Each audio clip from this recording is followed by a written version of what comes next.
तो hello and welcome my friends. आप लोगों का जो चैप्टर है haematology, blood banking and histopathology, ये वीडियो उसका दूसरा हिस्सा है, यानी पार्ट 2 है, जिसमें कि आपको समूचा क्वेश्चन का आंसर मिल जाएगा। आप इस वीडियो को बार बार रिवाइंड करके, एक सबसे बढ़िया होगा आप हेडफोन ले लीजिए और रिवाइंड करते करके इसको समूचा नोट डाउन कर लीजिए। आपका समूचा क्वेश्चन का आंसर इसमें मिल जाएगी। अभी जो है, जो हम 5 नंबर का यानी जो ब्रीफ क्वेश्चन आंसर मांगा था आपसे, पहला 2 ठो डिस्कस किए थे फर्स्ट वीडियो में। थर्ड है types of blood group in human. The term blood group refers to the entire blood group system comprising red blood cell antigens. यानी आप जैसे सब जानते हैं कि blood group is nothing but the red cell antigen, यानी red RBC का ऊपर मेम्ब्रेन में जो एंटीजन रहती है उस पर वो आधारित है। whose specificity is controlled by a series of genes, यानी इसमें 9 नंबर जीन है, 19 नंबर क्रोमोसोम है, सॉरी। तो ये सब अलग अलग क्रोमोसोम जीन्स है। ये जीन्स का ऊपर डिपेंड करता है, which can be allelic or linked very closely on the same chromosome, यानी एक ही क्रोमोसोम में या तो एलिलिक है यानी इसका जोड़ी है, नहीं तो लिंक्ड वेरी क्लोजली, यानी बहुत क्लोज रिलेशन से संबंधित है। Karl Landsteiner has been credited for the discovery of ABO blood group system in 1900। तो सब जानते हैं कि कार्ल लैंडस्टाइनर ने ये ब्लड ग्रुप सिस्टम पहली बार 1900 से 1900 साल में इसको आविष्कार किए थे, जबकि 1939 में फिर उन्होंने रेसस एंटीजन आविष्कार किए थे। At present, 33 blood group systems representing over 300 antigens are listed by the International Society of Blood Transfusion। यानी आज के दिन में करीब 33 तो ब्लड ग्रुपिंग सिस्टम है। जैसे एबीओ एक सिस्टम है, उस तरह आरएच एक सिस्टम है, उसी तरह करीब 33 ब्लड ग्रुपिंग सिस्टम है, जिसमें करीब हम लोगों को 300 तरह का डिफरेंट एंटीजन मिलता है आरबीसी का मेम्ब्रेन में। जैसे एग्जांपल का दादी हम दिए एबीओ सिस्टम, इसमें 4 ग्रुप आती है, सबको पता है, A B O and AB. Rhesus system में आरएच है, ये लोग का पॉजिटिव नेगेटिव से डिटरमिन होता है। लुथेरन सिस्टम यानी एल से डिनोट होता है, एल यू से। केल सिस्टम यानी के से। कीट सिस्टम यानी जे के, कीट सिस्टम जे के है। डाफी एफ वाई से है। ल्यूइस एल ई से है। MNS blood group system, P blood group system, I blood group system etcetera.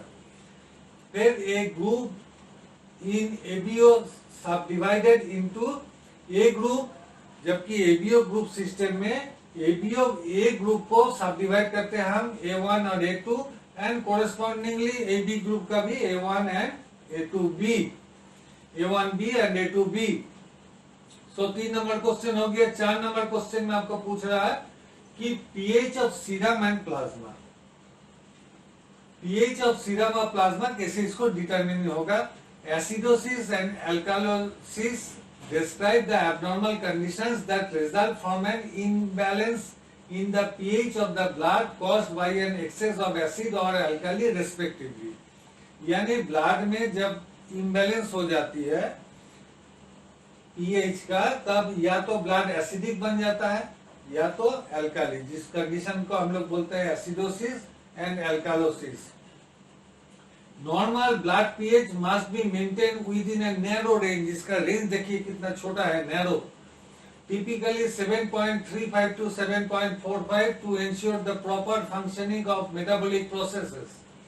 यानी नॉर्मल ब्लड पीएच जो है इसको मेंटेन करते हैं बहुत कम रेंज में, 7.35 टू 7.45, और वो तभी आपका समूचा शारीरिक जो क्रिया काज है, जो कि मेटाबॉलिक प्रोसेस जिसको बोलते हैं, वो सही तरीके से चलेगा, and the delivery of the right amount of oxygen to the tissue, तभी आपका टिश्यू को सही मात्रा में ऑक्सीजन पहुंचेगी। PH is measured by pH paper, यानी आज का जो यूरिन स्ट्रिप है, यूरिन टेस्ट करने के लिए हम लोग जो मल्टी स्ट्रिप यूज करते हैं, मल्टी पैरामीटर स्ट्रिप, उसमें क्या है पेपर क्रोमेटोग्राफी। पेपर क्रोमेटोग्राफी यानी उसमें पीएच भी आप मेजर कर सकते हैं। सिंपल ब्लड में डुबा दीजिएगा तो उसमें पीएच पीएच पेपर अलग से मिलती है बाजार में, जिसका क्रोमेटोग्राफी इसलिए बोल रहे हैं कि पेपर का जैसे चार्ट रहती है वो चार्ट से आपको कंपेयर करने पड़ता है। Otherwise you can measure by pH metre.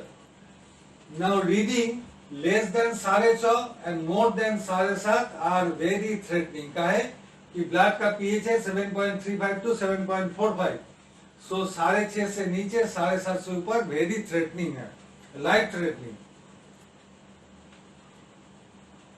5 number है कॉम्पोजिशन ऑफ सीएसएफ, यानी सीएसएफ क्या क्या चीज से बनती है। तो ये कंपोजिशन में मेनली है इसका फ्लूइड पार्ट है, और जो कि उसमें कंपोजिशन में कंपोनेंट क्या क्या रहती है, प्रोटीन 20 से 50 मिलीग्राम पर डेसीलीटर, ग्लूकोज 50 से 80 मिलीग्राम पर डेसीलीटर, क्रिएटिनिन 0.5 टू 1.2 मिलीग्राम पर डेसीलीटर, कोलेस्ट्रॉल 0.2 टू 0.6 मिलीग्राम पर डेसीलीटर, यूरिया 6 से 16 मिलीग्राम पर डेसीलीटर, थायरॉक्सिन जो हार्मोन है 0.1 टू 0.2 मिलीग्राम पर डेसीलीटर।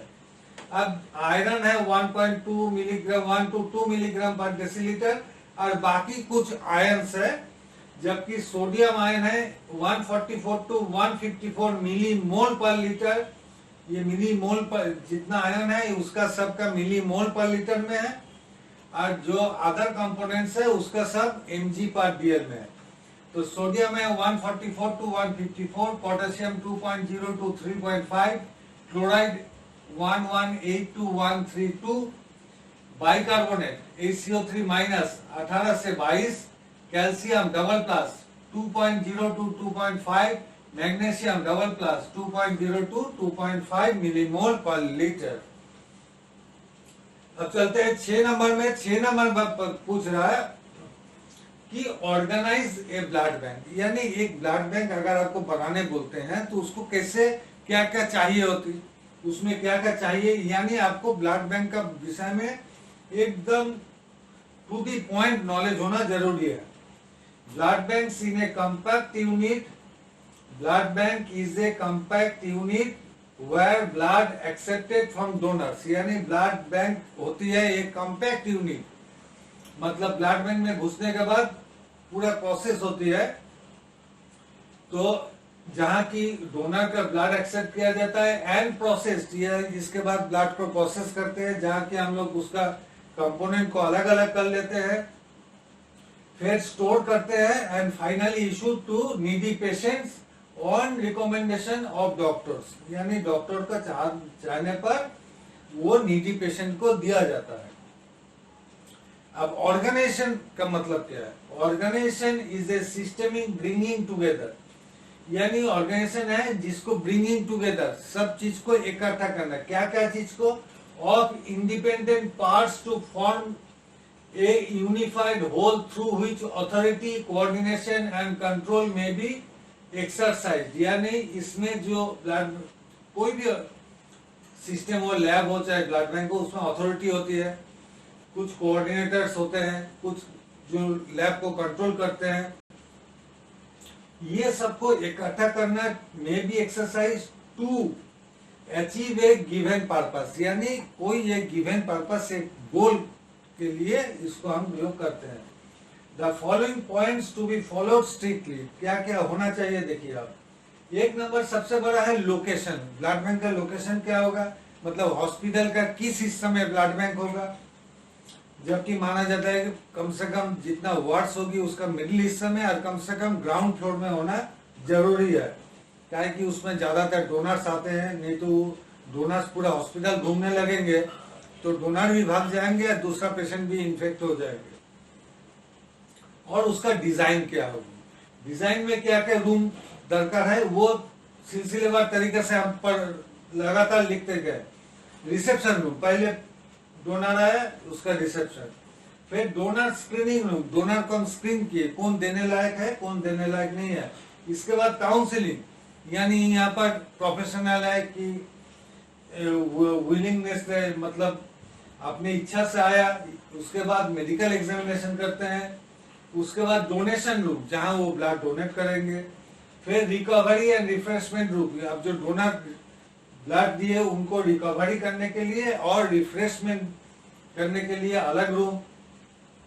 फिर blood screening and TTD testing laboratory, blood screening और टीटीडी टेस्टिंग, यानी अब ब्लड को हम टेस्ट करेंगे जिसको बोलते हैं टीटीडी का मतलब है transfusion transmitted diseases, transfusion transmitted diseases, जो कि अब हम इसका पहले भी बताए, उसमें HIV, hepatitis B, hepatitis C, syphilis and malaria का टेस्ट होती है।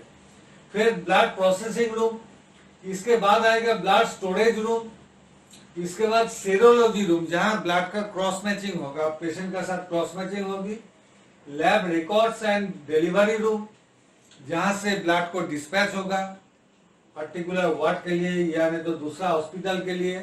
और ब्लड रिकॉर्ड रूम यानी समूचे डॉक्यूमेंट को रखने के लिए एक रिकॉर्ड रूम होना जरूरी है। अभी बी हिस्सा में है हेमोविजिलेंस। हेमोविजिलेंस मतलब है क्वालिटी कंट्रोल। क्वालिटी कंट्रोल क्या है कि आप जो टेस्टिंग की है उसका सही तरीका से टेस्टिंग हुआ कि नहीं, और सबसे पहले है the safety of the patient, यानी पेशेंट के सेफ्टी के लिए हम जो ब्लड इशू करने जा रहे हैं, ब्लड को प्रोसेस कर रहे हैं, वो सही मात्रा में अकॉर्डिंग टू द गाइडलाइन हो रहा कि नहीं। इसके बाद है स्टाफ ट्रेनिंग, यानी स्टाफ को कंटिन्यूअस ट्रेनिंग का व्यवस्था होना चाहिए। और डॉक्यूमेंटेशन, यानी कितना क्या क्या डॉक्यूमेंट होती है ब्लड बैंक में, उसको डॉक्यूमेंटेशन कंट्रोल बोलते हैं, डॉक्यूमेंट कैसे कंट्रोल किया जाता है। एंड SOPs मतलब ऑपरेटिंग प्रोसीजियर, जो कि स्टैंडर्ड ऑपरेटिंग प्रोसीजियर्स है। ये स्टैंडर्ड ऑपरेटिंग प्रोसीजियर्स आपका क्या क्या है इसको डिफाइन करते हैं। तो ये हो गया ऑर्गेनाइज है, how to organise a blood bank. अब 7 नंबर क्वेश्चन है आपको एस्टिमेशन ऑफ हीमोग्लोबिन। ये देखिए एस्टिमेशन ऑफ हीमोग्लोबिन, फिर जो पार्ट 4 में जहां की 15 नंबर का क्वेश्चन है वहां पर भी आपको मांगा है एस्टिमेशन ऑफ हीमोग्लोबिन। यहाँ बोल रहा है विद डायग्राम, यहाँ कुछ मेंशन नहीं किया, तो हम क्या करेंगे, यहाँ हम मैनुअल मेथड जो कि शैलिस मेथड है और कोलोरीमेट्रिक मेथड जो कि सायनमेथ हीमोग्लोबिन मेथड है इसको बताएंगे। बताने के बाद ये सायनमेथ हीमोग्लोबिन मेथड जो है इसको डिस्क्राइब करेंगे, तब मेरा आंसर सही मात्रा में सही तरीका से हो जाएगा। नाउ नेक्स्ट 8 नंबर है ब्लड क्लॉटिंग मैकेनिज्म, यानी ब्लड क्लॉटिंग। देखिए ये आंसर सबसे बढ़िया है, ये लिखने के लिए सबसे आसान है। इसको हम लोग बोलते हैं ब्लड जो क्लॉटिंग होती है हम लोगों का शरीर का, उसको बोलते हैं कैस्केड सिस्टम। ये कैस्केड सिस्टम में 2 तरह है, एक इंट्रिंसिक एक्टिवेशन है, एक एक्सट्रिंसिक एक्टिवेशन, यानी ब्लड का अंदर में और ब्लड का बाहर से जो टिश्यू फैक्टर है। ब्लड का अंदर में स्टेप 1 में क्या हो रही है, ये जो स्मॉल ए है, स्मॉल ए जहां जहां लिखे हैं ये मतलब है इसका active form, A for active form, यानी पहले 12 नंबर जो फैक्टर है फैक्टर 12A बनी, तो 12A का मतलब है 12 एक्टिवेट हुआ। इसके बाद 12A किसको एक्टिवेट किया कि आपको फैक्टर नंबर 11 को किया, 11 से फिर बना 11A, 11 active factor, 11 active factor फिर 10 को किया, 10 फिर बनाया 10A। साइमल्टेनियसली साथ ही साथ टिश्यू फैक्टर से क्या आ रही है, फैक्टर 7 से 7A बनती है। उसके बाद ये दोनों इस एरिया में अंदर आ रहे हैं। इस एरिया में क्या हो रहा है, फैक्टर 8 है, फैक्टर 8 एंड कैल्शियम आयन। इसके बाद फैक्टर 9A आया, फैक्टर 7A आया, सब मिलकर क्या किया 10 एंड कैल्शियम आयन को 10A बना देता है। ये 10A जब बन गई तब आया स्टेज 2 का बारी। अब स्टेज 2 में ये 10A आके प्रोथोमिन को थ्रोम्बिन बना रहे हैं, फिर फाइब्रिनोजेन अब आ गया स्टेज 3 में। स्टेज 3 में क्या है, फाइब्रिनोजेन फाइब्रिन में चेंज हो रहा है, जहां की थ्रोम्बिन एक रोल प्ले कर रहा है। ये फाइब्रिन का साथ फैक्टर 30, यानी इतना देर हम 12, 10, 11, 7, 8, 6 का चर्चा किए। अभी आया factor 13 plus calcium ion fibrin को बना दिया स्टेबल फाइब्रिन, यानी जो कि आपको नेटवर्क बनाएगा जहां जाके सब ब्लड सेल फंस जाएगा। ये हो गया बहुत सिंपल आंसर। ये इसको बोलते हैं ब्लड क्लॉटिंग मैकेनिज्म। अभी आएगा पार्ट 4, जबकि 15 नंबर का क्वेश्चन है, जैसे हम 3 नंबर का बताएं हीमोग्लोबिन एस्टिमेशन विद डायग्राम। इसमें हमको मेथड, ये दोनों मेथड आप इसमें मेंशन जरूर कीजिएगा, और इसके साथ आप जरूर शैलीज मेथड, जहां की ड्रॉ करने का आपको डायग्राम जब पूछा है, यानी वहां ड्रॉ करने का जो अवसर है, वो अवसर आपको मिलती है शैलीज मेथड में। यानी 3 नंबर क्वेश्चन के लिए हम शैलीज मेथड का जवाब लिखेंगे। 2 नंबर क्वेश्चन में बता रहा है detail explain details about packed cell volume PCV. ये तो आपको हम नोट्स दिए हैं पहले, पीसीवी का बारे में आप लिखिए। 4 नंबर जो है explain details about ESR by Wintrobe's method, यानी विंट्रोप्स मेथड में आप इसको डिस्कस कीजिए विद डायग्राम। और 1 नंबर जो है, 1 नंबर क्या है, explain detail about organisation of a blood bank. ये जो organisation of a blood bank, ये बहुत लेंदी आंसर है, इसलिए इसको हम कट दिए हैं कि इसको आप अवॉइड कीजिए, बढ़िया है। क्या कि इसका जो बताने का स्थान ये वीडियो लेक्चर नहीं है, ये क्लासरूम वाला लेक्चर है। And the 5th question, 5 number सबसे अंतिम क्वेश्चन है स्टेप्स ऑफ बायोप्सी, यानी हिस्टोपैथोलॉजी में हम बायोप्सी मटेरियल को कैसे फाइनली स्लाइड में उसको बना लेते हैं। ये चलिए अभी इसको दोस्तों, ये लास्ट जो क्वेश्चन है various steps of histopathology methods, ये पूरा एक चैप्टर है, खास करके बहुत बड़ा चैप्टर नहीं है, फिर भी मानिए कि पूरा चैप्टर को हम सिर्फ इतना ही में समा दिए हैं। यानी ये क्वेश्चन आंसर आप जरूर लिखिए, एग्जाम में जरूर लिखिए, आपको बढ़िया मार्क्स मिलना ही है। और नेक्स्ट जो है, इसको आप बखूबी रख दीजिए, ये आपका सेकेंड ईयर में भी ये क्वेश्चन आएगी। तो हम यहाँ 5 स्टेप लिखे हैं। प्रिपरेशन ऑफ टिश्यूज ग्रीन से लिखे हैं, बी है प्रोसेसिंग ऑफ टिश्यूज, सी है कटिंग सेक्शंस, डी है अटैचिंग सेक्शंस ऑन स्लाइड्स, ई है स्टेनिंग, एफ है माउंटिंग। यानी 6 पॉइंट्स है, मेन पॉइंट। पहला ये पॉइंट जो है, हम ज्यादातर डेफिनेशन दिए हैं, डेफिनेशन देके एकदम टू दी पॉइंट आंसर है कि 15 नंबर का है, लेकिन पूरा चैप्टर को आपको कवर करना है। सो हम क्या, 1 नंबर ए का स्मॉल ए जो है रिसेप्शन ऑफ टिश्यूज, यानी टिश्यू आपके पास आया, स्पेसिमेन, टिश्यूज कमिंग, यानी specimen coming from operation theatre, यानी ये ज्यादातर 99% केस ये आपका ओटी से ही आएगी। तो ओटी से आया, tissues coming from operation theatre should be in 10% formalin solution, 10% formalin solution में वो डूबा हुआ रहेगा। कितना सोल्यूशन ना, 20 times volume of the sample, sample का 20 गुना ज्यादा वॉल्यूम होना उसमें जरूरी है। तो कोई भी सैंपल आता है, सबसे पहले आपका है reception, now labelling of specimen. The sample should be with proper requisition, यानी डॉक्टर साहब बखूबी लिख देंगे कि इसमें क्या पर्टिकुलर चीज उन्होंने जानना चाहते हैं।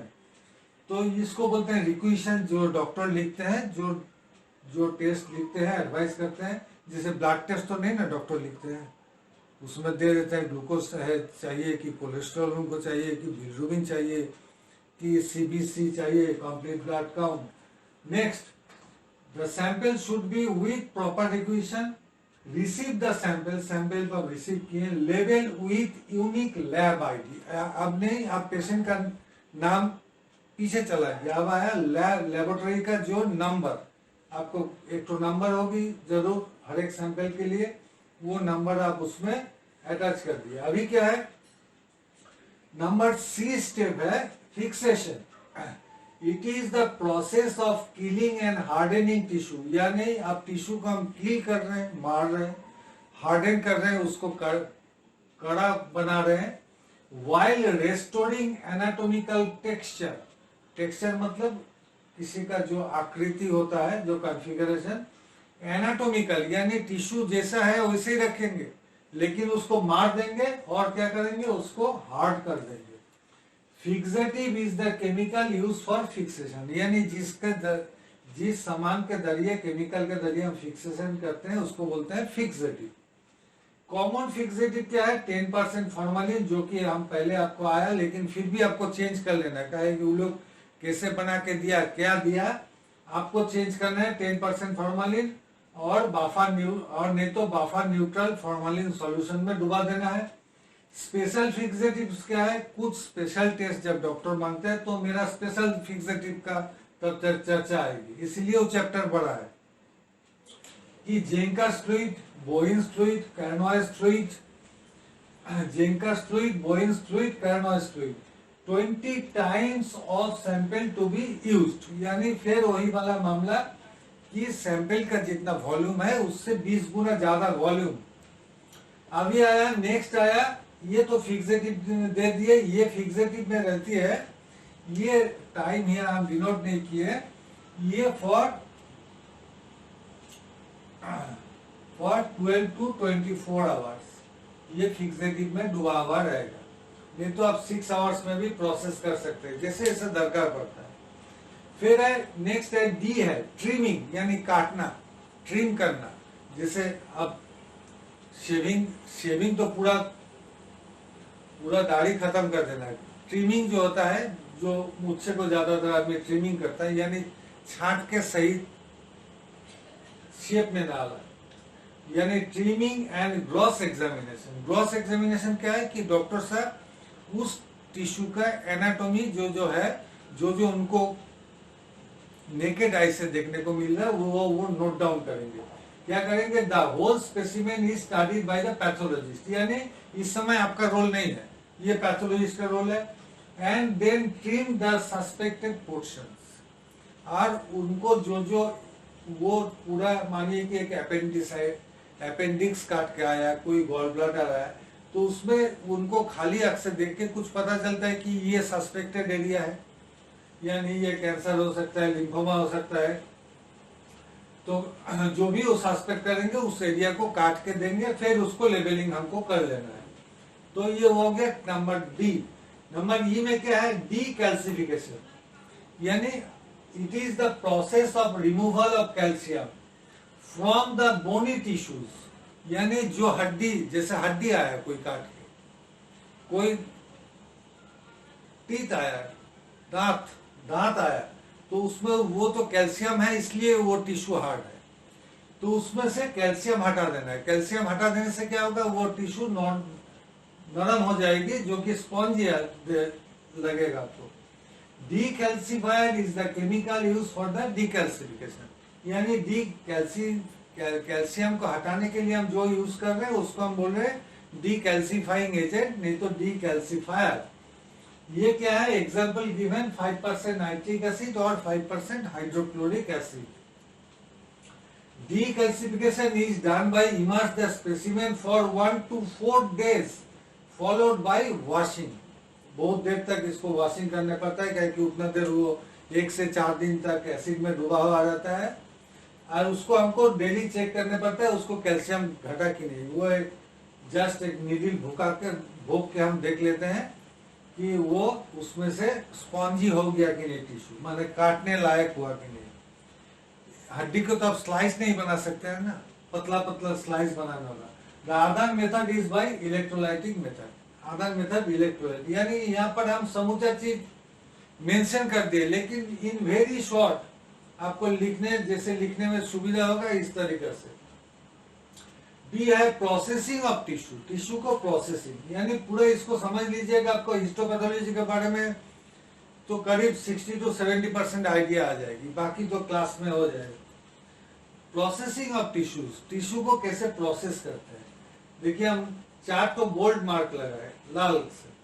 पहला है कि dehydration is the process of removal of water by using increasing gradient of alcohol और एसिटोन, और जिससे हम करते हैं, यानी एसिड और अल्कोहल, अल्कोहल नहीं तो एसिटोन, इसको हम लोग बोलते हैं डिहाइड्रेटिंग एजेंट, यानी अभी पानी हटाना है टिश्यू से।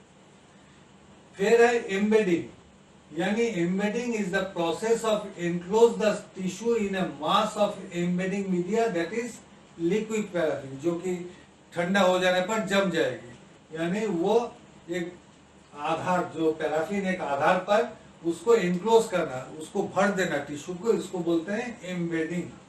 अब है impregnation. Impregnation is the process of insertion of embedding media inside the tissue, यानी टिश्यू में पहले ये जो एम्बेडिंग की है इसका पहले इम्प्रेग्नेशन करना होगा। क्या? जैसे हम गरम पैराफिन में डाल देंगे टिश्यू को, पहले पैराफिन घुस जाएगा टिश्यू का अंदर, बाकी तो बाहर में रहेगा, जितना घुसना था घुस जाएगी। इसके बाद उसको जैसे ठंडा करेंगे तो वो इम्प्रेग्नेशन एंड एम्बेडिंग एक ही साथ हो जाएगी।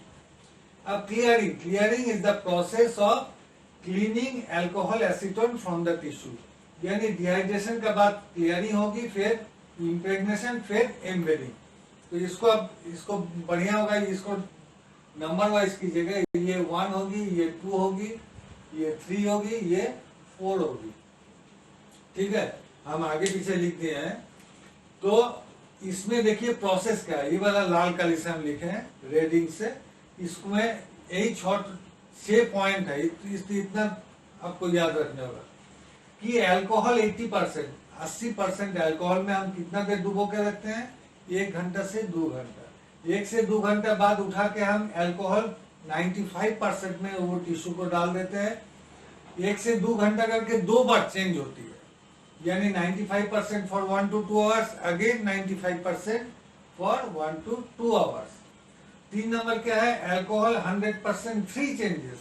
अभी पहली बार 100% अल्कोहल ले लिए 3 बोतल में, पहला बार 1 नंबर में 1 से 2 घंटा, 2 नंबर में 1 से 2 घंटा, 3 नंबर में फिर 1 से 2 घंटा। ये तो अल्कोहल हो गया। अभी क्या है? 2 नंबर क्लियरिंग। क्लियरिंग में क्या है? जाइलिन हम दे दिए, जाइलिन में भी हम 1 से 2 घंटा करके 2 बार चेंज कर रहे हैं, तब ये क्लियर हो गया। जो पानी घुसा, पानी जो निकल गया था वो पानी क्लियर हो गया। अभी क्या हुआ? Melted paraffin. मेल्टेड पैराफिन यानी गला हुआ मोम में अगर डाल देते हैं, इसमें भी देखिए 3 चेंजेस, 3 बार डालेंगे गर्म मोम में। गर्म मोम में डालने से पहले क्या होगा? इम्प्रेग्नेशन होगा, कुछ मोम पैराफिन अंदर चली जाएगी टिश्यू का, उसके बाद ये बाहर में रहेगी, बाकी उसको जैसे ठंडा, लास्टली क्या है? Embedded in paraffin and cool quickly. इसको जल्दी से ठंडा करेंगे, जल्दी से जैसे ही ठंडा करेंगे ये टिश्यू इसके अंदर एम्बेड हो जाएगा, यानी इनक्लोज हो जाएगा। इसके बाद क्या है? May be processed in a automatic histokinette. अभी ये जो डालने का सिलसिला है, ये पहले का लैब में ये उठा के डालने पड़ता था, जबकि आदमी भूल जाता था। तो इसमें इसके लिए एक ऑटोमेटिक मशीन आ गया जिसको बोलते हैं हिस्टोकाइनेटर। ये हिस्टोकाइनेटर में ऑटोमेटिक प्रोग्राम किया रहता है, वो ऑटोमेटिक एक के बाद एक बोतल में उसको चेंज करते जाता है। नंबर सी, काटिंग सेक्शन, यानी स्लाइस बनाना है। जैसे पावरोटी का तो जो बहुत मोटी स्लाइस होती है, इसमें बहुत पतला स्लाइस। कितना स्लाइस? 4 micrometer thickness. आप समझ सकते हैं कितना पतला। The name of the section cutting machine is microtome. यानी अभी जो इसको जो पैराफिन में एम्बेड हो गया ब्लॉक, इसको अभी इससे हम सेक्शन यानी स्लाइस बनाएंगे टिश्यू का एक मशीन का द्वारा, उसका नाम है microtome. These are many types like rotary, rocker, freezing etcetera. तो ज्यादातर हम लोग रोटरी माइक्रोटोम से ही काम करते हैं। नंबर 2 पॉइंट्स, इसमें हम रेड बोल्ड लगाए, आपको याद रखने में भी सुविधा, परीक्षा में लिखने में भी सुविधा, एग्जामिनर को एग्जामिन करने में भी सुविधा, कि वो देखेंगे कि आप सही सब पॉइंट को आप कवर किए कि नहीं किए। 2 नंबर में क्या है? The microtome knife is made of pure steel. ये नाइफ, ये 50 रुपया वाला नाइफ नहीं है, ये नाइफ 7 से 10,000 उसका मिनिमम रेंज है। तो ये जो चक्कू है, ये चक्कू प्योर स्टील का बनती है। Sharpening methods of knife are, अब तो नाइफ को तो शार्प करने होगा। शार्प करने का क्या है? पहले है होनिंग, यानी पत्थर में घसना है। कौन सा पत्थर? Belgian rock, Belgian stone. जब बेल्जियन ग्लास का बारे में सुने हैं, वही स्टोन से ग्लास बनती है।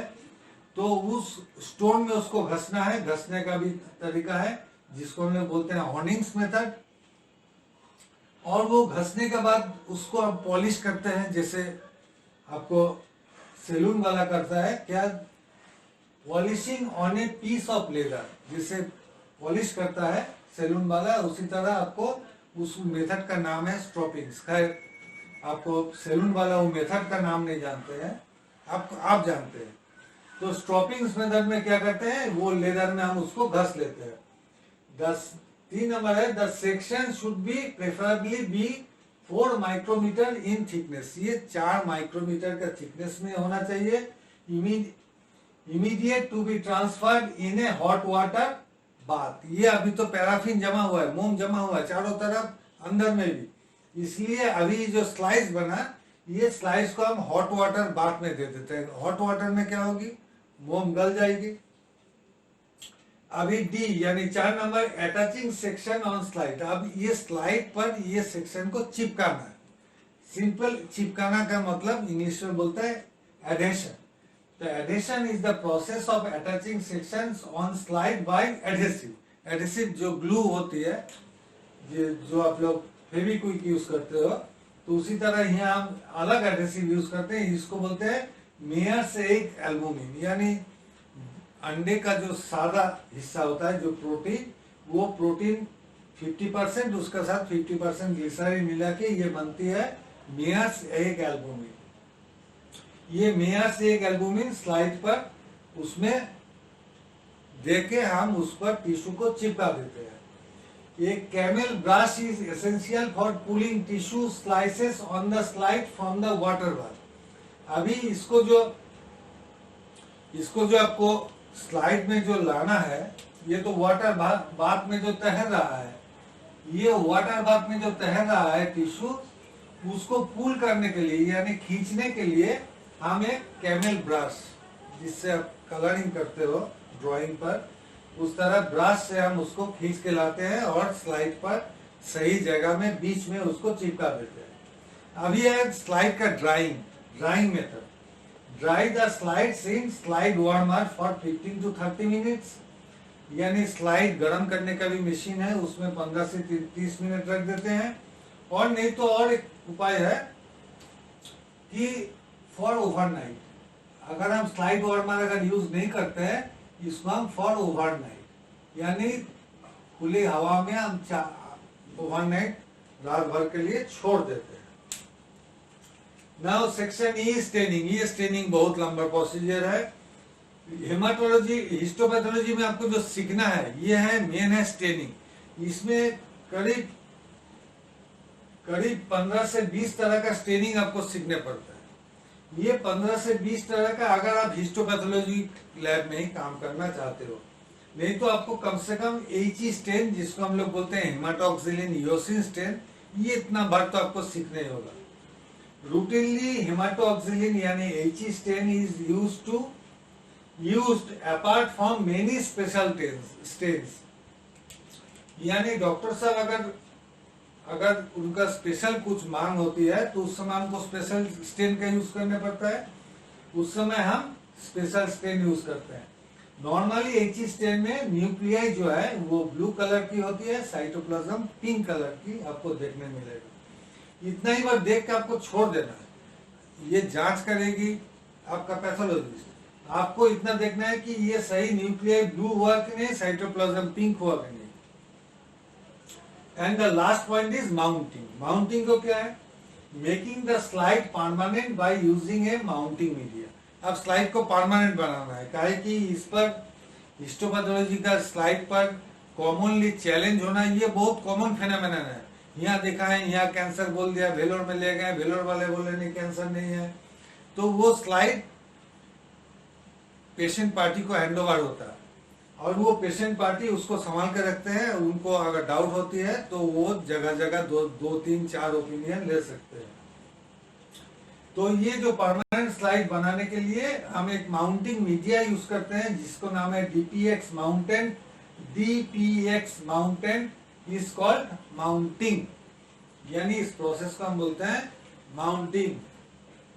तो इसको आप बढ़िया से उतार लीजिए कॉपी पर, बार बार सुनिए इसको, और नेक्स्ट वीडियो में हम लोग मिलेंगे क्लिनिकल माइक्रोबायोलॉजी एंड पैरासाइटोलॉजी के साथ। तब तक गुड बाय।